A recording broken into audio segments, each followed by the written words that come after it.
Sir నమస్తే అండి, ఏం పేరు సార్? నా పేరు ఆనంద్ అండి. ఇక్కడ లోకల్ అయినా సార్? అవునండి, ఇక్కడ మనకొండ. సార్ ఆనంద్ గారు, ఏం లేదు, ఇప్పుడు జిహెచ్ఎంసీ ఎన్నికలు రాబోతున్నాయి.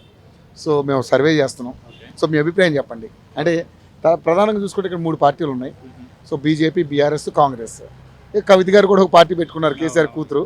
అదేవిధంగా పవన్ కళ్యాణ్ కూడా ట్రై చేస్తున్నారు. ఇదిగో మీ మనకొండలోనే పార్టీ ఆఫీస్ ఓపెన్ చేశారు ఆయన. సో ఏంటి సార్, అంటే మీరు గమనించిన విషయాల్లో లెక్క ప్రకారం ఇప్పుడు ఉన్నటువంటి గవర్నమెంట్ ఏదైతే కాంగ్రెస్ గవర్నమెంట్ 6 గ్యారెంటీల ఇంపాక్ట్ కానీ ఏ విధంగా పనిచేస్తుంది, మరి ఈ జిహెచ్ఎంసీ ఎన్నికల్లో మేయర్ అవకాశం ఏ పార్టీకి దక్కే అవకాశం ఉంది, మీరేమనుకుంటారు? బేసికలీ అదే, ఇప్పుడు కాంగ్రెస్ వచ్చిన తర్వాత అయితే రియల్ ఎస్టేట్ చాలా తగ్గిందండి. ఫస్ట్ చాలా దాని గురించి అయితే ఒక మిడిల్ క్లాస్ పర్సన్ అఫోర్డ్ చేయలేకపోతున్నాడు ఒక ఫ్లాట్ తీసుకోవాలనుకుంటే. కాకపోతే ఫ్లాట్స్ మాత్రం చాలా ఉన్నాయి, వేకెంట్ ఫ్లాట్స్ చాలా ఉన్నాయి, న్యూ ఫ్లాట్స్ చాలా ఉన్నాయి. బట్ అమ్మేవాళ్ళు ఉన్నారు కానీ కొనేవాళ్ళు లేరు. అది మళ్ళీ దీన్ని బయర్స్ మార్కెట్ అంటారు, సెల్లర్స్ మార్కెట్ అన్నారు. కాంగ్రెస్ని బ్లేమ్ చేస్తున్నారు. I don't know why. But ఒక మాట చెప్పుకోవాలంటే బీఆర్ఎస్ ఉన్నప్పుడు మాత్రం ఉండే అండి రియల్ ఎస్టేట్ అంతా బాగుండే, అందరూ బాగానే ఉన్నారు. మరి ఇంటర్నల్గా I'm not biased with any political party, అభిప్రాయం ఇది. అది ఉన్నప్పుడు అయితే బాగుండాలి. మరి కాంగ్రెస్ ఉన్నప్పుడు ఇప్పుడు రేవంత్ రెడ్డి గారు మరి ఏం చేస్తున్నారో మరి ఆయనకే తెలియాలి.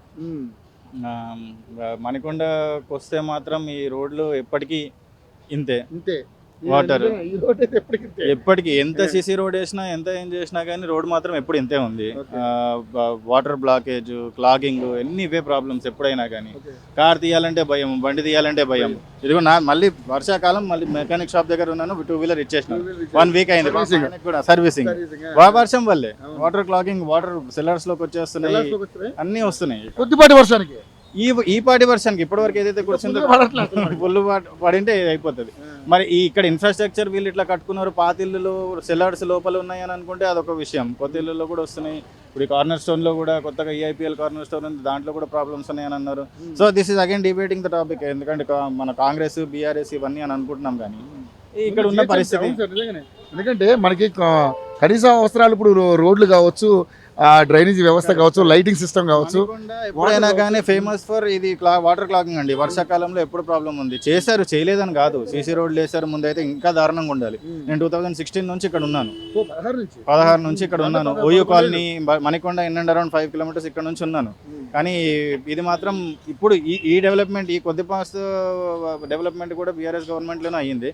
ఐ డోంట్ నో ఇప్పుడు కాంగ్రెస్ వచ్చినప్పుడు ఇవన్నీ రోడ్ కటింగ్ అని చెప్పేసి కట్ చేస్తున్నారు, అంతే అవే చూస్తున్నారు. కానీ ఈ రోడ్లు మాత్రం సరి చేసే అవకాశం అయితే ఇప్పటివరకు లేదండి. నాకు తెలిసి నేను వచ్చినప్పుడు కూడా ఒక ప్రాణ నష్టం కూడా జరిగింది ఇక్కడ డ్రైనేజ్లో, ఒక ఆయన పడిపోయాడని చెప్పేసి స్టార్టింగ్లో 2016-17లో. అంతే, దాని తర్వాత అయితే చేశారు. ఈ ముందు ఏంది మన పోస్ట్ ఆఫీస్ దగ్గర అక్కడ చేశారు, సీసీ రోడ్ వేసి మొత్తం డ్రైనేజ్ అంతా చేశారు. కానీ చాలా ఉండాలి. ఈ లోపల ఇంకేమి ఉన్నాయో ఇంకా నాకు తెలియదండి. లోపల ఇప్పుడు మెయిన్ రోడ్ వరకు అయితే ఇంత ఉంది.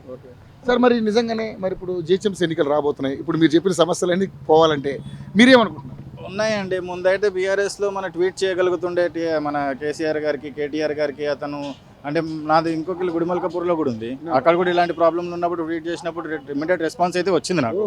మరి ఈ పాయింట్స్ కన్సిడర్ చేసుకుంటే నేను బీఆర్ఎస్కే బెటర్ అనిపిస్తుంది. మరి నిజంగానే బీఆర్ఎస్ చూసాం, కాంగ్రెస్ చూసాం, మరి బీజేపీకి అవకాశం రాదంటారా? బీజేపీ వాళ్ళు సెంట్రల్లోనే ఉన్నాను. అంటే నాకున్న కొద్ది మోస్తారు పొలిటికల్ నాలెడ్జ్కి వాళ్ళు ఎప్పుడు లోకల్గా రాలేదు, ఎందుకో నాకు తెలియదు. తెలంగాణలో సెంట్రల్లోనే ఉన్నారు. మేబీ వాళ్ళ రీచ్, వాళ్ళ ఎయిమ్, వాళ్ళది అదంతా వేరేగా ఉందేమో. మరి స్టేట్ లెవెల్లో వీళ్ళకి ఇచ్చారేమో, మరి సపోర్టివ్ ఉందో మరి ఇంటర్నల్గా మరి నాకు తెలియదు.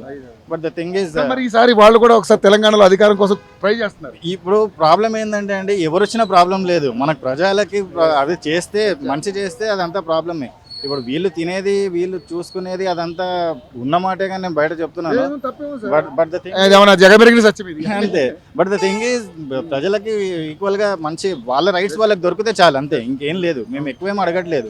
బీయింగ్ ఎ ట్యాక్స్ పేయర్ మా హక్కులు మేము అడుగుతున్నాం, అంతే. మనం క్వశ్చన్ చేసే దమ్ము ధైర్యం మనకే ఉంది, ఎందుకంటే మనం ట్యాక్స్ కడుతున్నాం. మనం ఈ గవర్నమెంట్ నడిపే ప్రతి రూపాయి మందే. కరెక్ట్. అట్లా అని ఇప్పుడు కాంగ్రెస్ ని ఎంచుకుంది కూడా మనమే కదా, ఎంచుకున్నందుకే వచ్చినా కదా ఆయన చేస్తారని. అదే అంతా ట్రయల్ అండ్ ఎర్రర్ బేసిస్ తోనే అవుతుంది. కానీ ఏదేమైనా కానీ నార్మల్ ప్రజలకైతే ఇప్పటివరకు అయితే 100% సాటిస్ఫాక్షన్ ఉండదు. And we're living with it, అంతే. కాకపోతే బీజేపీకి, ఎందుకంటే బీజేపీ సెంట్రల్లో 21 రాష్ట్రాల్లో అధికారంలో ఉంది. బీజేపీ ఇక్కడ తెలంగాణలో 8 మంది ఎమ్మెల్యేలు సాధించారు, 8 మంది ఎంపీలు సాధించారు, అదేవిధంగా ఎమ్మెల్సీలు కూడా ఉన్నారు. సో ఏంటి అంటే ఒక అవకాశం రాదంటారు. రావచ్చండి, నేను రావట్లేదని వాళ్ళ స్ట్రాటజీ ఉండొచ్చు, మరి ఉండొచ్చు. ఇప్పుడు వాళ్ళు ఏంటంటే మేబీ వాళ్ళు ఇంటర్నల్ గా బీఆర్ఎస్ కాంగ్రెస్ తో ఉన్నారో లేకపోతే లేదో తెలియదు, కానీ పొత్తుల కార్యక్రమాలు కూడా ఉంటాయి. ఉంటాయి కానీ రావచ్చు, విన్ ఎవర్ నో. కాకపోతే మనం as a responsible voter, as a responsible citizen of India మనం అయితే చేయాల్సింది. నేను చూసిన దాంట్లో అయితే బీఆర్ఎస్ ఉన్నప్పుడు కొంచెం పనులు బాగా జరిగాయి. పనులు బాగా జరిగాయి. సో సార్ ఇప్పుడు ఎస్ఐఆర్ అని వచ్చింది సార్, దొంగ ఓట్లు కానీ అదేవిధంగా డబుల్ ఓట్లు ఉన్న వాళ్ళని ఏ విధంగా చూస్తారు, ఒక సిటిజన్కి ఏ విధంగా చూస్తారు మీరు? ఇవన్నీ కొత్తవి వస్తున్నాయండి. ఇప్పుడు ఇవన్నీ ఎస్ఐఆర్ నాకు తెలిసినంత వరకు ఆ రెఫ్యూజీస్ బంగ్లాదేశ్ ఎవరైతే వచ్చినారో వాళ్ళందరూ ఆధార్ కార్డులు బార్డర్లో పడేసిపోయినారో అక్కడ నుంచి స్టార్ట్ అయ్యింది. సో ఈ ఐడెంటిఫికేషన్ అనేది ఇప్పుడు ఆల్రెడీ ఉన్న వాళ్ళకి, సిన్స్ ఇప్పుడు నేను ఒక హైదరాబాద్లో పుట్టి పెరిగి ఇక్కడే ఉన్నాను, నేను 40 ఏళ్ళ నుంచి. సో ఇక్కడే ఉన్నాను. సో నాకు కూడా నా సొంత ఇల్లు ఉన్న తర్వాత కూడా నాకు ఐడెంటిటీ ఉన్న తర్వాత మళ్ళీ I have to prove my సెల్ఫ్కి నేను మళ్ళీ ఇక్కడ వాడిని అని చెప్పడానికి. ఇవన్నీ ఒక ఇబ్బందికరమైన సిచ్యువేషన్. సో ఓకే, ఇది ఒక ప్రోటోకాల్ అయితే ఫాలో అవుతాం, కాకపోతే ఇది మ్యాండేటరీ అని అంటే ఆల్రెడీ ఇదివరకు ఇచ్చిన ఓటర్ కార్డు, మరి ఓట్లు అవన్నీ కూడా ఇప్పుడు మా సిస్టర్కి గుడిమల్ కపూర్ కాన్స్టిట్యున్సీలో, ఆసిఫ్నగర్ కాన్స్టిట్యున్సీలో ఉందండి, తనది లేదు, డిలీట్ అయిపోయింది. ఇప్పుడు మళ్ళీ ఎట్లా కొత్తగా అంటే మళ్ళీ ఫామ్ నెంబర్ 8 పెట్టాలి, కొత్తగా వేయాలి, ఇన్ఫర్మేషన్ లేదు. ఎవరైనా నాకు బిఎల్ఓ అని చెప్పారు, వాళ్ళు ఏం బిఎల్ఓ అంటే ఈ గల్లీ నుంచి పక్క గల్లీకి వెళ్తే నాకు సంబంధం లేదంటున్నారు. ఇది ఇప్పుడు ఒక బిఎల్ఓ అని అంటే అతనికి ఓవరాల్ గా స్టేట్ వైజ్ గా అవేర్నెస్ అయితే ఉండాలి కదా, నాలెడ్జ్ అయితే ఉండాలి కదా. నాకు తెలియదు, మీరు అక్కడ బిఎల్ఓ వాళ్ళని ఆన్లైన్ చేయాలి.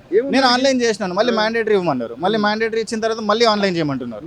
సో ఆల్రెడీ ఇప్పుడు దీంట్లో అసలు పాయింట్ ఏంటో అర్థం కావట్లేదు. ఇప్పుడు ఇంత ఎడ్యుకేటెడ్ మనకే ఎంత ప్రాబ్లం ఉంటే చదువుకున్న ఇప్పుడు మా మదర్ అండి అన్ఎడ్యుకేటెడ్, వాళ్ళు అట్లాంటి వాళ్ళు చాలా మంది ఉన్నారు. నేను అక్కడికి వెళ్ళినప్పుడు వాళ్ళు రాయడం కూడా రాదు. ఇప్పుడు ఆ పని బిఎల్ఓది. అతను ఏం చేస్తాడు, సార్ నా పని నేను చేస్తున్నాను, నాకు సరైన వసతి లేదు, ఇక్కడ గవర్నమెంట్ స్కూల్ అంటారు, వాటర్ లేదు, అది లేదు, ఇది లేదు, ఆయన కంప్లైంట్స్ ఒక సిటిజన్ ఆఫ్ ఇండియా కూడా నాకు చెప్తుంటే మిమ్మల్ని నమ్మి మేము వచ్చాము, మళ్ళీ మీరు వచ్చి కంప్లైంట్స్ అని మా పైన వేస్తే మేము ఏం చేయగలుగుతాం? సో ఇదండి పరిస్థితి. దొంగ ఓట్లు తీసేయడం అంటే కరెక్టే కదా? అఫ్ కోర్స్ తీసేయాలండి. ఇప్పుడు మనకు ఓటు హక్కు ఇచ్చినప్పుడు మనం వేయాలి. లాస్ట్ టైం ఇప్పుడు మా అక్కడ డిలీట్ అయిపోయింది, అయినా ఓటు పడింది లాస్ట్ టైం. ఇప్పుడు ఇది ఎవరు దీనికి ఆన్సరబుల్ అడగలేము. నేను లేని పక్షంలో ఇక్కడ నా ఓటు ఎట్లనో అటెండ్ అయిపోతుంది అక్కడ. కానప్పుడు ఇప్పుడు నేను ఏసీ వేయకపోయినా ఫరక్ పడట్లేదు కదా ఇక్కడ ఎవరికి. వాటిని తొలగించడానికి ఇప్పుడు కార్యక్రమం చేపట్టారు, సక్సెస్ వస్తే సక్సెస్ఫుల్ అవుతుంది. ఒక అవగాహన అయితే కనిపించాలండి. ఇప్పుడు అది అందరూ గుడ్డి గొర్రెలాగా అందరూ వెళ్ళి ఎస్ఐఆర్ ఫామ్ నింపేసేసి రాసేయండి, అవేర్నెస్ ఎవరికి లేదు. రాయాలంటే రాయాలి. ఇప్పుడు దీని తర్వాత మళ్ళీ కొత్త ఓటర్ కార్డు వస్తుందా? ఇదే 2002 లింక్ పెడతారా? 2002 అదే అప్పటికి ఎవరు ఉన్నారు, ఎవరు చేశారు, అది ఇదే. ఇట్లాంటి టాపిక్స్ అన్ని మనం మాట్లాడలేము. దానికి ఒక క్లారిటీ కావాలి. అట్లీస్ట్ న్యూస్ అన్నా చెప్పండి, టీవీలో అన్నా చెప్పండి. అట్లీస్ట్ ఆ బూత్ సెంటర్లు ఎవరైతే ఉన్నాయో అక్కడికి వెళ్ళిన తర్వాత మాకు ఒక అవేర్నెస్ ప్రోగ్రామ్ అని ఇవ్వండి. అడిగిన క్వశ్చన్స్కి ఆన్సర్ ఇవ్వకపోతే వాళ్ళు చెప్పినట్టు చేయాలని అంటే అది దేని గురించి అసలు? ఆల్రెడీ ఆమె ఐడెంటిటీ ఇదేదో మన రేషన్ కార్డు తీసేస్తారు భయం. అది అన్ని రూమర్స్ అండి. ఇప్పుడు అన్ఎడ్యుకేటెడ్ వాళ్ళందరికీ అదే. ఇప్పుడు లేకపోతే మీకు ఓటర్ హక్కు ఉండదు, ఇంకా ఓటర్ సైడ్ తీసేస్తారని భయం పడితే ఆల్రెడీ ఇక్కడే పుట్టి పెరిగిన వాళ్ళకి ఉన్నాయి, వాళ్ళకి పెన్షన్ స్కీమ్స్ ఏమైతే నేషనల్ స్కీమ్స్ ఉన్నాయి అవన్నీ వస్తున్నాయి. వాళ్ళు ఎందుకు భయపడుతున్నారు? వీళ్ళు పెట్టే భయమే కదా అది. అందుకని అవగాహన అయితే కల్పించాలి సార్ ఎస్ఐఆర్ మీద. కోర్స్ అండి. థ్యాంక్ యూ సార్, చాలా చక్కగా మాట్లాడారు. Thank you so much.